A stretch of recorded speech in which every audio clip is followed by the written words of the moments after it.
Yeah, I had a few questions about the business I was starting. So I'm actually starting a money lending business, and I ran across your video because I wanted to see what exactly I need and everything to get started, which I've already taken initiative.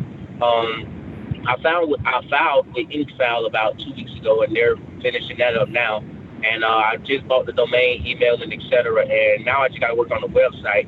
But I had some questions regarding how to go about it because what I wanted to do is, like, how most people when they want to go on vacation, they gotta like save up to go on Mm-hmm. vacation.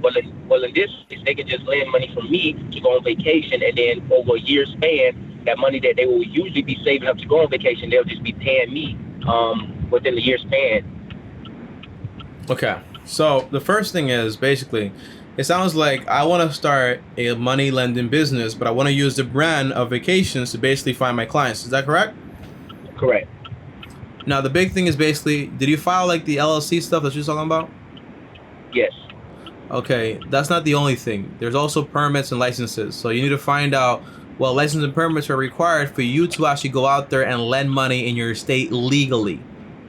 I did that also. I did that through InkFile. It was an extra $100, and what they do is they hire lawyers to find all the permits that I need, and they're gonna, long story short, send that to me as soon as everything's done processed. And I had to pay $100. I see, and I noticed you pointed that out in the video a lot about the basically making sure I do everything legally. So I paid $100 to get all the licenses, applications, and Mm-hmm. everything needed sent to me in order to get it up and running legally. It sounds like though what you paid for was information on what you need, not on Correct. the actual file, because you don't know the filing costs or the requirements yet, right? Correct.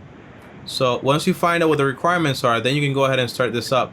The big problem is basically we start marketing yourself, start having customers and all that stuff.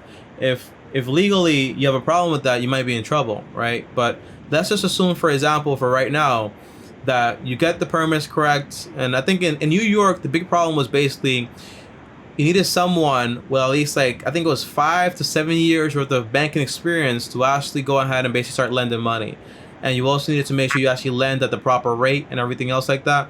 So it's kind of like a very complicated thing to actually get, but if you do get it, then congratulations, right? But the big issue Right. would be the first thing is okay, you got to know your market. Who's your market? People that are impatient, that want to go on vacation, they don't got the money, so they want to go on vacation, so they want to borrow money from you. The first thing is usually those people that you say, oh, they spend money like saving up and all stuff. Usually people don't save up money to go on vacation. They use a credit card or they just borrow money and then they go on vacation. That's what they do, right? So in your case, you'll be getting these people that want to borrow money from you, and the idea is making sure they can actually pay you. Now, do you have any idea about how you'll be able to make sure these people can actually pay you back? Like, how do you qualify these people? Yes, and I actually when it thought about that also. So the way I do that is, for example, in your video, you gave an example of someone with a credit score of at least 650 and make at least I want to say I want to think you said like $10,000 a year or something like that. So mine would be is someone have a job and they show proof of monthly income with statements Mm-hmm. from Pay their stubs. job. Yeah, pay stubs. And Mm-hmm. on top of that, at least a credit score, and that I haven't really necessarily came up with, but I'm also gonna have a credit score, that you'll have to have.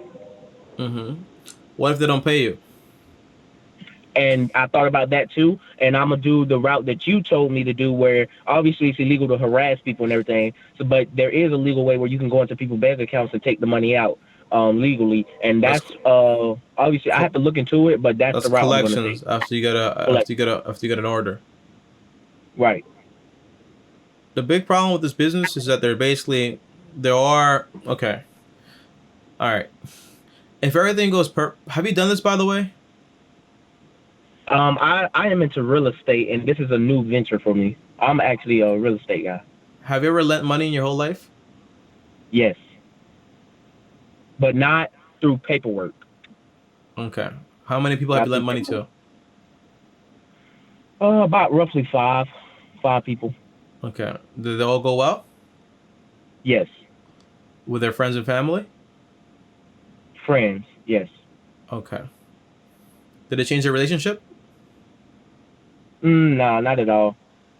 Okay, great. Because You, as you say, I also took into consideration.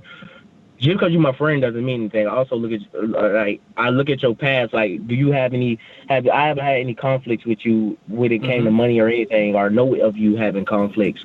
So obviously, I was smart with that decision. I didn't Mm-hmm. just lend it because you was my friend. Okay. The first rule of lending money is you don't lend money to friends or family. Because when Right. things do go wrong, it will change your relationship. And if things do go right, the Bible says the borrower is slave to the lender, right? And it's true. I've lent money, for example, to friends, and it changes things completely. It's kind of like I lent money to my uncles, and it feels like now I'm their uncle. You know what I mean? So it Right. changes everything completely. So if you do get legalized and all this stuff happens, the big idea is going to be not just looking at a credit score or, for example, the pay stubs, but also looking a little bit into that character. When you're small, you can do that. When you get bigger, it's going to be just based on the macros, right? So basically, like the credit score, the pay stubs, and everything else.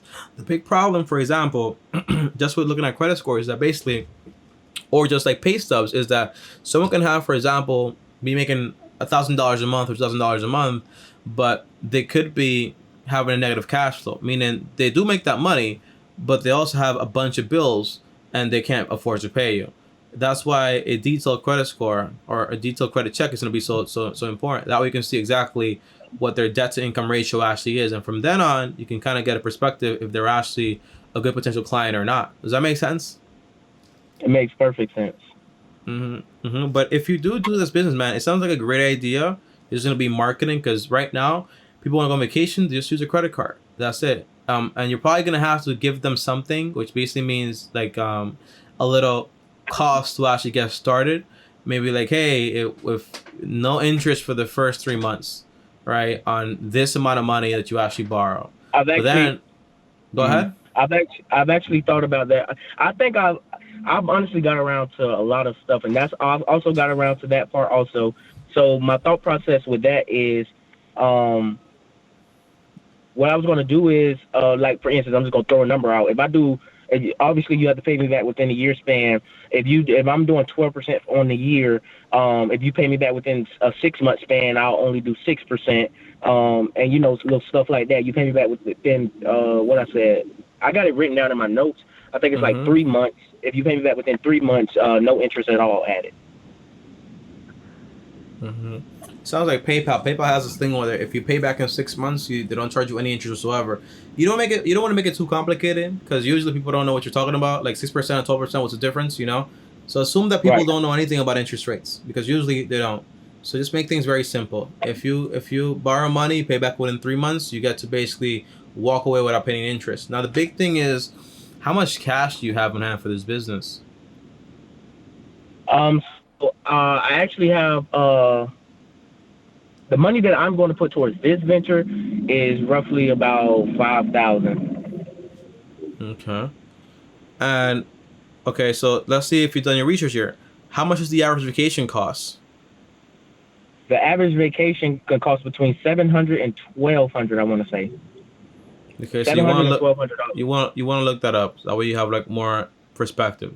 So that means you might have, for example, 3 clients, 4 clients, right? Now, if everything goes well, you can make 12% a year, right? If everything goes bad, you can lose money. And it's also the collection costs, right? Because by the way, when you do collect, not crazy, and also like the lawyer fees, also the court fees, all this stuff. But most importantly, if someone doesn't pay you, that's also just a part of doing business, right? So a lot of the times when you see like big companies, like credit card companies, when you don't pay them and they don't want to waste their time, they just basically charge off your account and sell it to collections for like a few pennies on the dollar, right? It's just a part of the game because they do so much volume. In your case, every penny is going to count. Every contract is going to count because that's all you have. Does that make Right. sense? Yes, it made perfect sense. Bum bum bum bum ba-da, ba-da, ba-da, ba-da.